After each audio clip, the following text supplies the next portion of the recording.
Welcome to the Modern Classrooms Project podcast. Each week, we bring you discussions with educators on how they use blended, self-paced, and mastery-based learning to better serve their students. We believe teachers learn best from each other, so this is our way of lifting up the voices of leaders and innovators in our community. This is the Modern Classrooms Project podcast. Hello, and welcome to the Modern Classrooms Project podcast. My name is Zach Diamond, and I'm a high school media production teacher in Washington, D.C., and a Modern Classrooms implementer. And today, I'm very excited to be joined by Miguel Melchor, a personalized learning coordinator in Chicago and a Modern Classrooms mentor. Welcome to the podcast, Miguel. Really happy to have you. Thank you for having me. I'm very excited to be here. Yeah. And we were talking beforehand. I think that this topic is really interesting, and I think it's really important, too. Our topic for today is Math and English language learners. That's the title of the show. And I guess we're going to see where that goes. I'm really excited to hear from you the experiences that you have teaching in that context. But before we get into the topic, can you tell me and tell our listeners a little bit more about who you are and how you started your education and Modern Classrooms journey? I'm currently a personalized learning coordinator at my school in Chicago, where I support teachers through coaching, professional development, and monitoring the goals of implementation.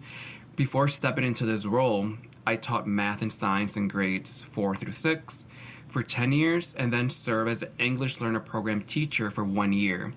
In that position, I coordinated the bilingual program for over 800 students. I coached teachers in ELL practices on shelter instruction and supported parents through the Bilingual Advisory Committee through workshops and equipping parents in supporting their student. My MCP journey began over 4 years ago in my 6th grade math classroom. At the time, I was searching for a way to give students more ownership of their learning. I saw that some were racing ahead while others struggled to keep up in the content. Mm-hmm. And the traditional pacing just wasn't serving everyone. So MCP, when I started researching MCP, it aligned with my vision of creating a classroom that was responsive to individual needs and gave students real agency. And I started by completing the free course, which gave me a strong foundation of implementation. I implemented right away my first year since doing the course. And while it wasn't perfect at first, I saw immediate shifts in student engagement. Students were highly motivated, moving through the learning plans and the trackers through self-pacing. And later, a year later, I attended the virtual Summer Institute, which was a turning point for me because I got to work with a mentor through Modern Classrooms training. And I didn't just learn the what of MCP, I got to learn really the how and how to build the systems, coach students in self-direction, and sustain the work over time. And that has been my experience so far, and I became a distinguished Modern Classroom educator, a mentor, and now with my new role as a PL coordinator, I coach teachers using the MCP practices. Yeah, and I want to definitely hear more about that later, because that's really always, just in general, that's always fascinating to me. I've been a Modern Classrooms mentor, and so I'm interested to hear how that plays out in a school setting. But Miguel, you're kind of already enlightening me because you mentioned involving the students' families as part of your process. And I hadn't even thought of that. What I imagined in the context of math and English language learners was classroom stuff, basically, right? But I love the idea of involving the families. Do you think you could tell me, I know it's not even in the questions that I wrote because I hadn't thought of it. Do you think you could tell me a little bit more about what that looked like? Or maybe that will come up in the rest of our conversation as well. So for me, when I started thinking about my students, I really started thinking about making content accessible. And I usually start by building relationships with my students. Yeah. I spend the beginning of the year getting to know my students as people and as learners. And I use the families as a way for me to better understand their student. So I do spend a lot of time getting to know my students' linguistic assets, their experiential assets, their social emotional assets, and their cultural assets. And usually that information comes through the parents and understanding their role in education and how they view how they view teaching and learning, because a lot of our parents are refugees and they are immigrants, so they are bringing a lot of their cultures and their experiences into our school. So for me to better serve them, I do spend a lot of time getting to know my students, and we use what we call the learner profile, which is think of it as a student portfolio where students write down they answer questions on the learner preferences, their experiences with math, what are their goals, what do they hope to aspire after they leave 6th grade, move on to the next grade. So it's a way to collect and to document the progression of my students' progress throughout the entire year. And the parents played a huge role in that process. That's awesome. I'll link all of that in the show notes, listeners, to check it out. Yeah, that's fantastic. I love that, and I appreciate you enlightening me. Like I said, I think that it's so important to think about how learning extends beyond the classroom and obviously involving the families. And I do have some wonderings that I'll get to later about culturally, just beyond the language barriers, right? Culturally, what your role looked like, right? The work you were doing, what it looked like. And I think that involving the families is so important. So that's awesome to hear. But that being said, I also think that my immediate reaction to the idea of teaching math to English language learners is that math is already hard. And I'd just love to hear from you, all the strategies that you have to make it accessible for students who are already experiencing challenges accessing the curriculum. So using learner profile, as I was saying, building relationship with students first, getting to know them as individuals, which then helps me create content that is relevant to them. So whether that's sports stats, cooking, building, or cultural references that resonate with them, that I get that all the information through the learner profile, and that is how I use that information to create the lessons, because I believe in making content that is it's not just about scaffolding the content, but making it meaningful for them and personalized for them. I try to provide multiple entry points into solving problems.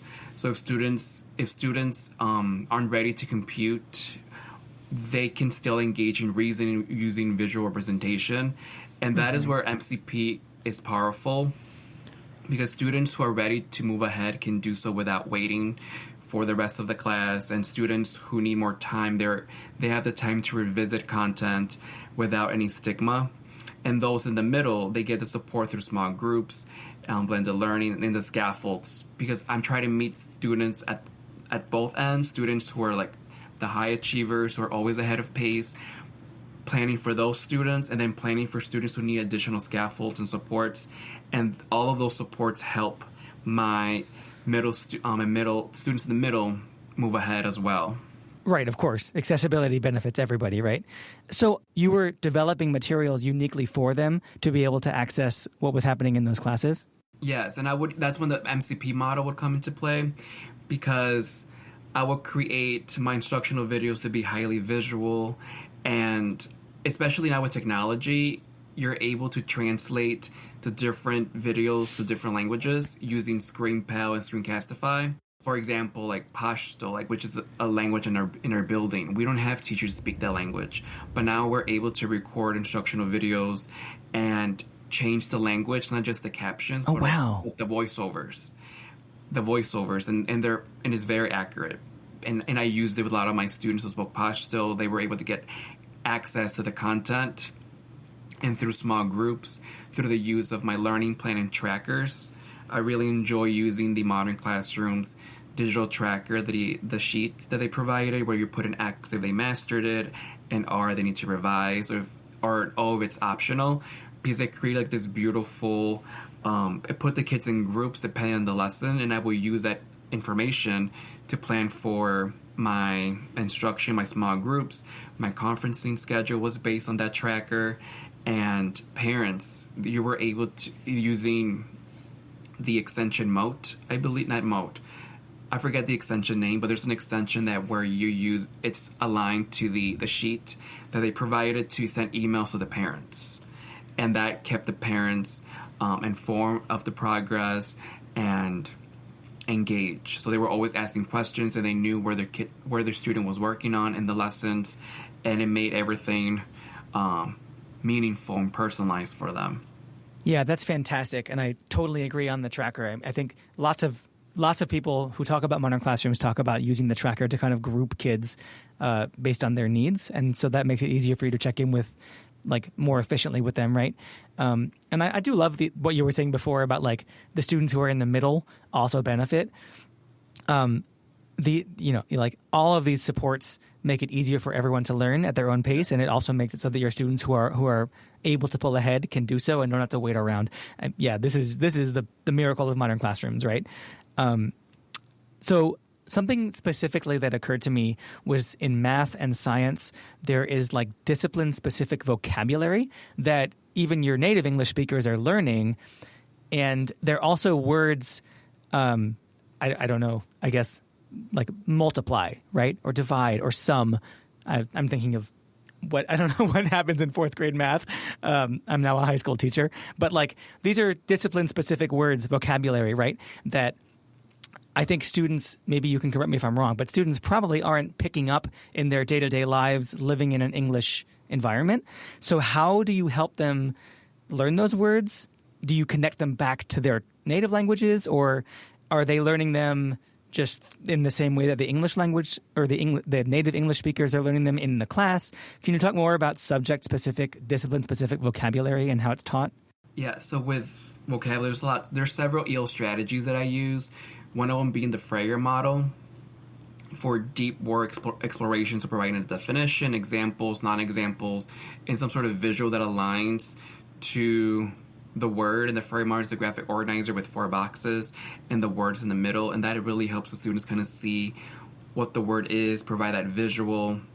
I'm big on bilingual dictionaries and making sure that students have a dictionary where they have the word in English, and then they go out and they find their native language word to kind of see the correlation. Oh, yeah.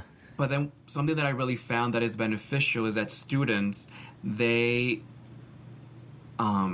better have access to the vocabulary by them using it in the classroom. So lots of discussion-based collaborations, like through math talks, that helps students use the vocabulary, but also through gestures and physical movement. One of the things that I've done in my classroom is science theater, where students put on performances based on the concepts that we're learning. So, for example, in 4th grade, we did photosynthesis. They use their bodies and gestures to create videos themselves, modeling the language using movement and words through the video. And that was another way that students were engaging. But I will say that the best ways for students to practice with a peer, discussing, using the words, giving opportunities for them to write it out in sentences, and to really engage in through the math and the context and the content. Totally. And that's awesome. And, talking about accessibility benefiting everyone, like, the native English speakers will benefit from that too, right? Yeah, I always say that everyone's learning academic language.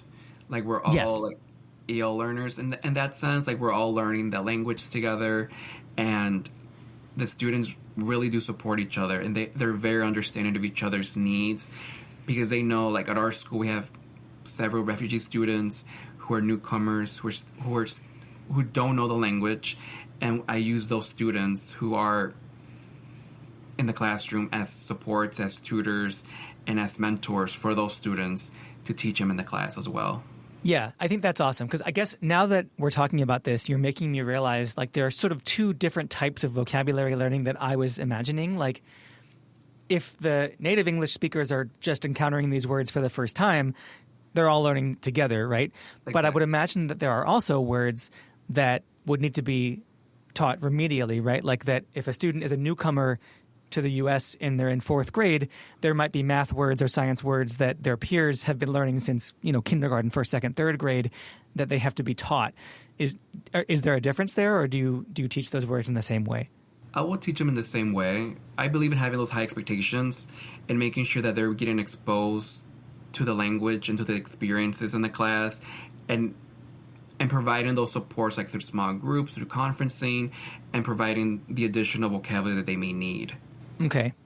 So what happens in those conferences? Like, do you do in the small groups, right? It's not, maybe correct me if I'm wrong, but like the photosynthesis example sounded almost like a whole class thing, or is that a small group activity?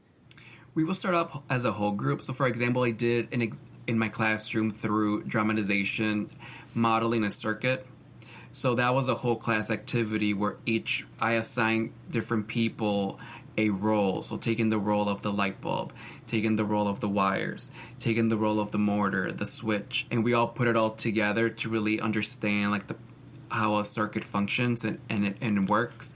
And we spent a lot of time talking about switch on and switch off, because a lot of the kids were getting confused with that concept of when when the switch is off or when the switch is on. Mm-hmm. So given those opportunities for them to experience the content through movement, it just really did made an impact in the class. And not only were they using the language through modeling, but also they were able to then transfer that knowledge to writing. And I would awesome. Have them in their science notebooks, write out, describe what happened, draw out the model, label the model, describe the different parts, the different components of each of the circuit, and that really helped them through experiencing themselves through movement and gestures. That's really interesting. I guess my question then is like, when you're working with the kids in small groups who are struggling, are they struggling with the concept or are they struggling with the language, or both? Sometimes it's both. Mm-hmm. Because we do have multiple different languages in our building. Right. We do have conferences, and with conferences, those are usually one-on-one conversations. And the purpose of a conference, there's really three main roles. Like, either one is to build a relationship with a student for me to get to know them a little bit better. The second purpose of a conference is to set goals and to monitor the goals that have been established. And the third is to meet with the student, provide like a quick mini lesson on what they have learned. And then when the small groups, sometimes what I'll do is I'll group students based on their scores that they're getting on the mastery checks, and that is how I target those skills. And when possible, I would form groups based on language to see if that was also a cause of students, if that was the reason why they weren't mastering the content.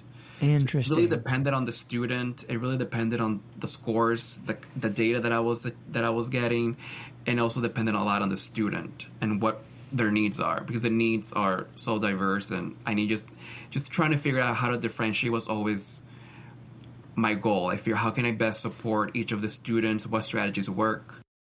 And so that kind of segues into my next question, because you've already talked about some of the ways that modern classrooms, like the model itself, has helped you. I would imagine that the groupings and the one-on-ones come from the pacing tracker. You've talked about how students are able to pull ahead. And you also mentioned instructional videos. That's all MCP stuff. Is there anything else that you use in the model that makes math and science more accessible to English language learners? I think just like the blended learning model, making sure that students have access to the instructional videos, but we also have like our whole group activities through math talks, discussions. We have the small groups where I pull based on the tracker and having those one-on-one conversations. But then also as thinking about our multilingual learners, I do use shelter instruction practices. I'm making sure that I have language objectives posted, making sure that students are not only engaging with the content, but also providing opportunities for them to engage with listening, speaking, writing, and reading, and just collaborative structures through partner work, through peer tutoring, and through just collaborative structures that would help students engage and discuss with each other.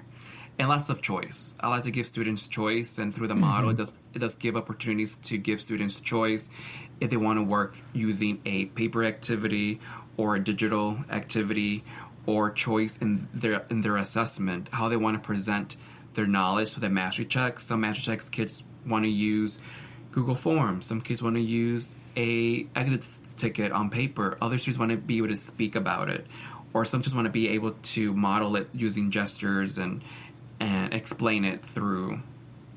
So I like using all the different parts of the model to really achieve that personalized learning instruction in the class.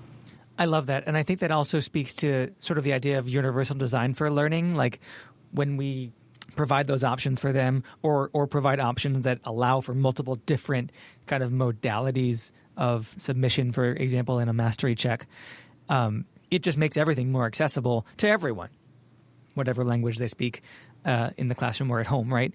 The idea that we're assessing a particular skill is really at the core. And I hear that in what you're saying, right? Like the student can present in a variety of different ways that they've learned the skill or the concept.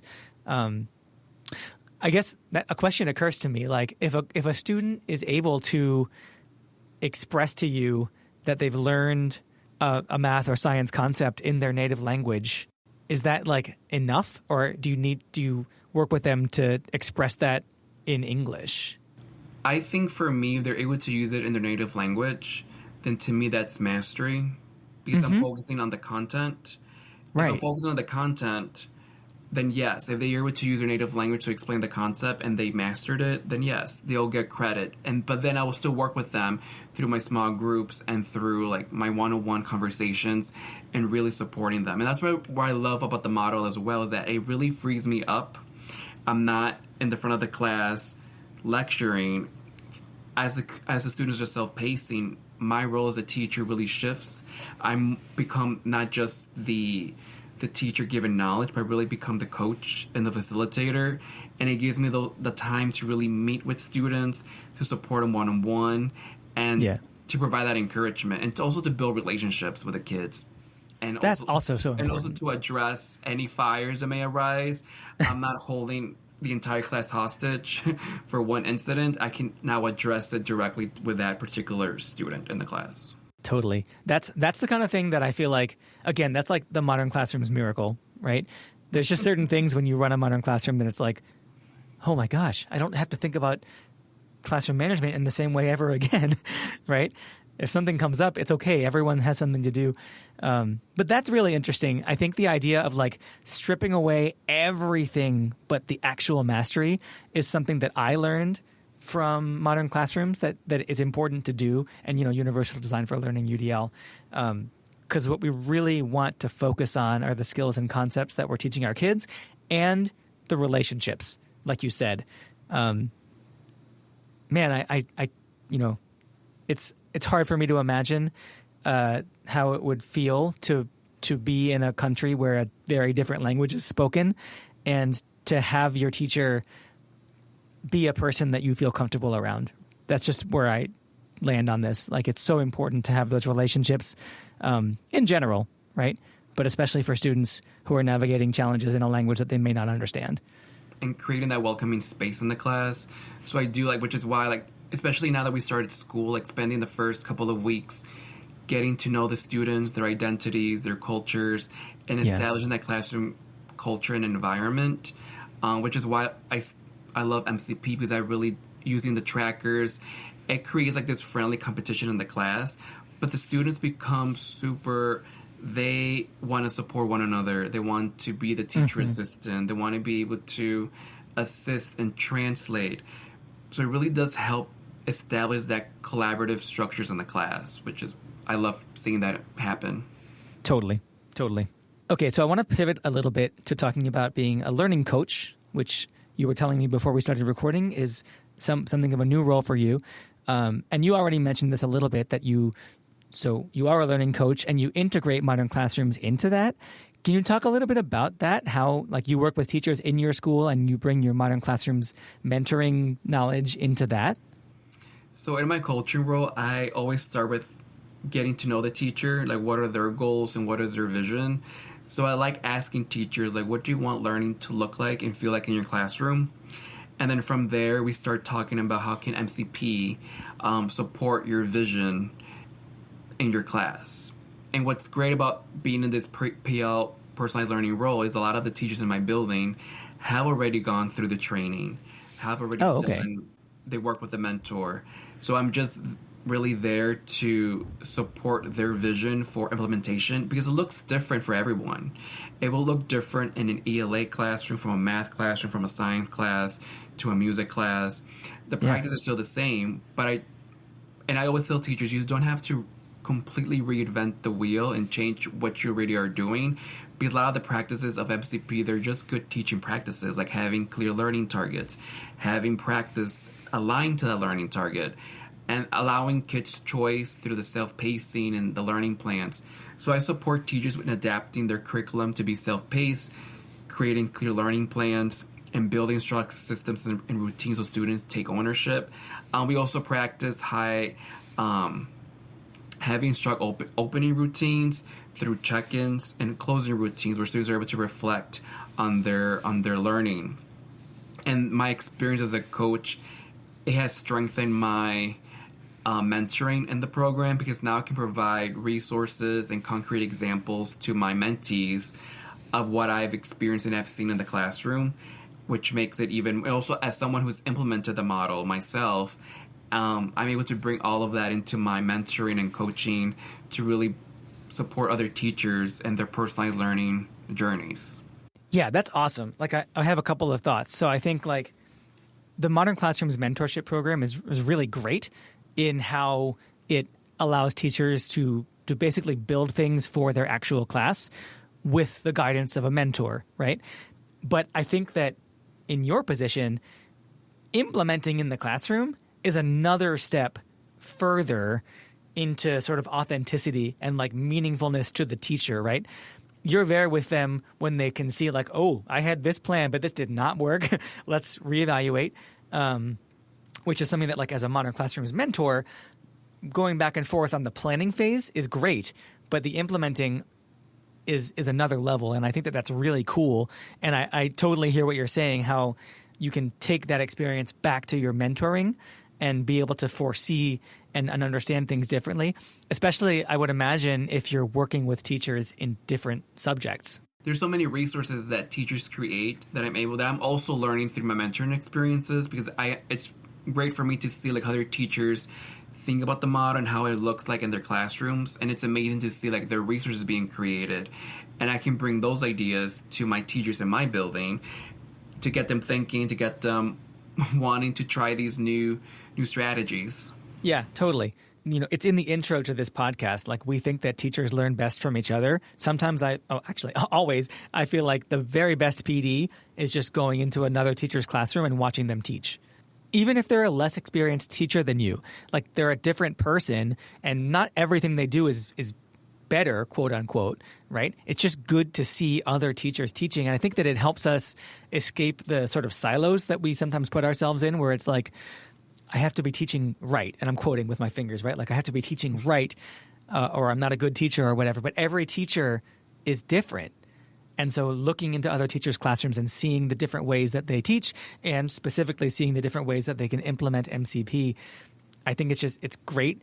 And I think it's awesome that you as a coach are responsive to that. Do you mentor any of the teachers in your building who you're also coaching? Yes. It's funny because I have a lot of the teachers who have registered for the virtual mentorship program with MCP. We ended up matching through the course. So yes, I have mentored teachers this past summer, and now I'm supporting them in the classroom with implementation. And it's great because now like they're getting the information through the course, they're creating the materials, and I'm supporting them in that process of adapting their curriculum and building these resources and supporting them in that way. But now I can, because we work in the same building, now we can actually take those resources and actually implement it. So it's been really nice this first week that I've been we started school this week. It's been really nice to see how teachers have already implemented their Unit Zeros into their classrooms and how they're building those structures and those routines. And it was all because we did the work in the summer through the mentorship program. That is so cool. And I imagine that in a way, it's also an interesting feedback loop for you, right? Like to see how your coaching is now playing out in the classroom. What a cool situation that you're in. That's so fascinating. And it's also cool to hear that so many teachers in your building are using MCP. Yes. That's awesome. And they're all using it. And I've actually had like in the past student teachers go through the course, like these newer teachers learning these new practices and how I still keep in contact with many of them, and they're still they saw it being implemented in my classroom, and now they're in their own classrooms, implementing in their own spaces. That's awesome. That's just awesome. Cool. So, what advice would you give to gen ed teachers who are not specialized ELL teachers but are working with multilingual learners? And this question, generally for everyone, it could be more specific to math, or it could just be like advice that you have from having worked with multilingual learners for so long. I would say first get to know your students and build strong, trusting relationships and get to know their cultures, their assets, their funds of knowledge. Like, what do they bring into the classroom through their cultures, their linguistic assets, which then in turn, like having those holding high expectations. Our multilingual learners are capable of rigorous thinking when given the right support and scaffolds. And I would say maintain a can-do mindset. Focus on what students can do with the language that they have, because they have knowledge in their native languages. And I would say collaborate with your EL specialist. They can provide strategies, but they also need you to they need you to partner with them in supporting with implementation. And I would say use visual, sentence stems, and multiple modalities. And I would say, like, go through Modern Classrooms training, because they will support you implementing great practices that will support all learners. Totally. And I think I love everything you said.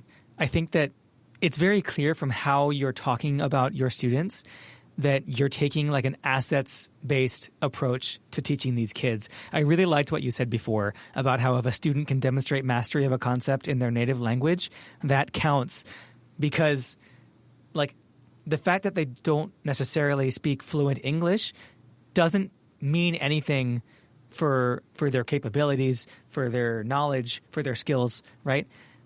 They're totally capable of learning all of these concepts just the same as a native English speaker. They may be more capable of it depending on a number of factors, right? You're approaching them.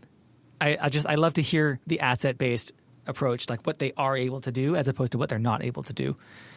I thought of one other question that may be kind of like a wild card. I don't know exactly how relevant this is specifically to like language learning, but you've talked a lot about students' culture, and I'm interested to hear about your experience working with newcomers.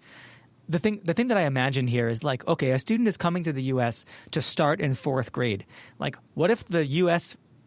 fourth grade math standards are different from the math standards that they had where they're coming from in their home country, and there's a gap, or they're like 2 years ahead of the students that they're joining.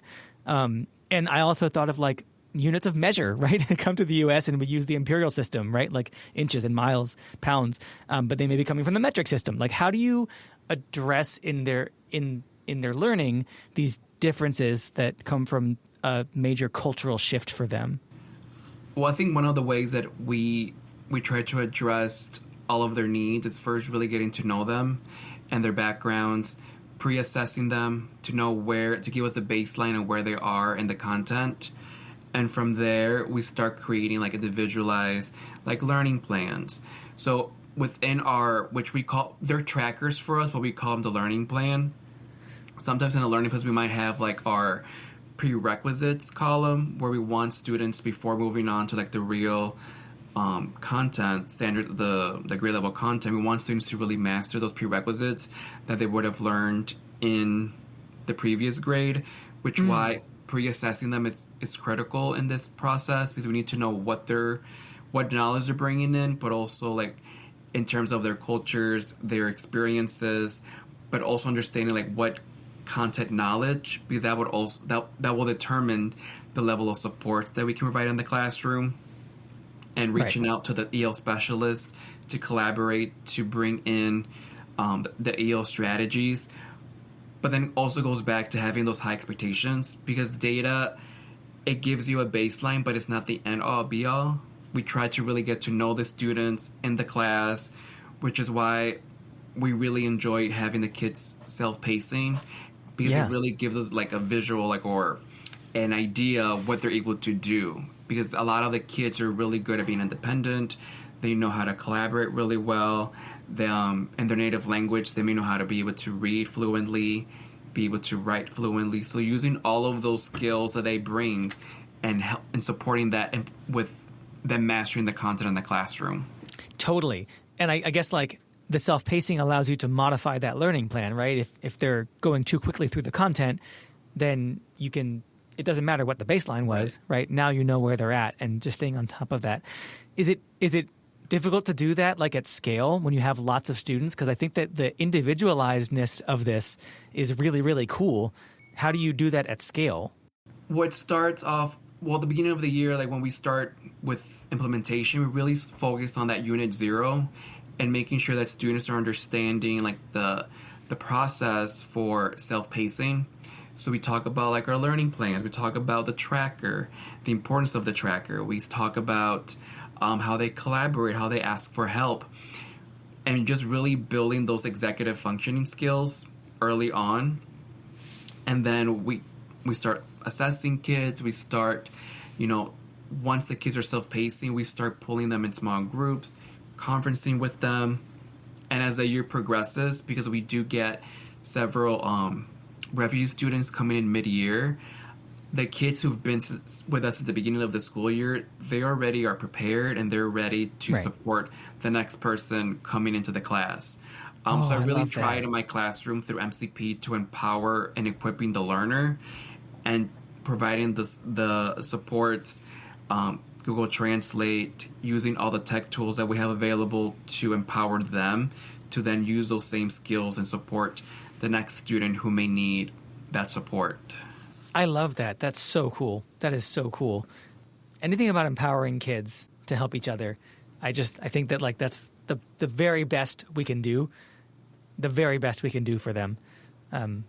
That's amazing. So I love that. Wow.